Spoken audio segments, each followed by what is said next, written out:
এবার পানির উৎপাদন বাড়াতে ৯০০ কোটি টাকা নতুন প্রকল্প হাতে নিচ্ছে ঢাকা ওয়াসা, যার পুরো অর্থই আসবে ঋণ ও অনুদান হিসেবে।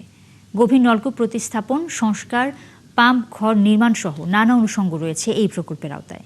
তবে উপরিভাগের পানি ব্যবহার বাড়ানোর জোরালো আলোচনার মধ্যে স্বভাবতই প্রশ্ন উঠছে নতুন এই প্রকল্পকে ঘিরে। ইমদাদ হোসেন জানাচ্ছেন বিস্তারিত। রাজধানীর পানি সরবরাহ ও পয়ঃবর্জ্য ব্যবস্থাপনার দায়িত্ব ঢাকা ওয়াসার। বর্তমানে 2 কোটি বাসিন্দার জন্য প্রতিদিন প্রায় 298 কোটি লিটার পানি সরবরাহ করে সংস্থাটি, যার মধ্যে মাটির নিচ থেকে তোলা হয় 3 ভাগের 2 ভাগ। বাকিটা আসে উপরিভাগের বিভিন্ন উৎস থেকে।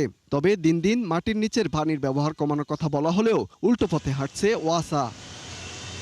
বরং সেই নির্ভরতা বাড়াতে হাতে নেওয়া হচ্ছে ৯০০ কোটি টাকার প্রকল্প, যার পুরো টাকাই আসবে ধার এবং অনুদান হিসেবে।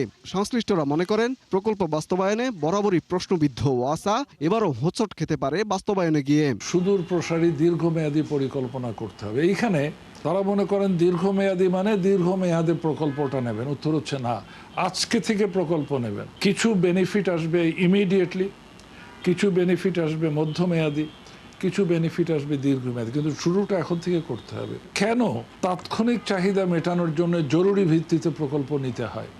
তার মানে তাদের পরিকল্পনায় গলদ আছে।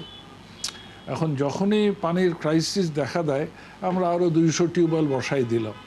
মুখে বলে যে আমরা উপরস্থিত পানির উপরে জোর দিচ্ছি, কিন্তু কাজ করে গিয়ে ভূগর্ভস্থ পানি। নতুন প্রকল্পে ঢাকা শহরে 388টি গভীর নলকূপকে প্রতিস্থাপন করবে ওয়াসা, যাতে ব্যয় হবে প্রায় 450 কোটি।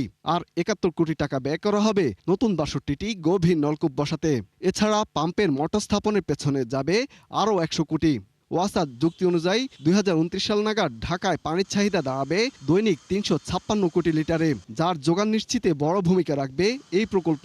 যদিও ভিন্ন মত বিশেষজ্ঞদের। বাংলাদেশে আমরা প্রকল্প করতে পছন্দ করি, নতুন নতুন প্রকল্প বানাও, কিন্তু সেই প্রকল্পটা রক্ষণাবেক্ষণ করি না। এর যদি নিয়মিত পর্যবেক্ষণ থাকতো, মনিটরিং থাকতো, ইভ্যালুয়েশন থাকতো, তাহলে বহু পাম্প কিন্তু কাজে লাগানো যেত। ওয়াসার তথ্য অনুযায়ী চলতি 2025-26 অর্থ বছরের এডিপিতে অন্তর্ভুক্ত প্রকল্প 60টি, যাতে বরাদ্দ 3113 কোটি টাকা। ইমদাদ হোসাইন, 71, ঢাকা।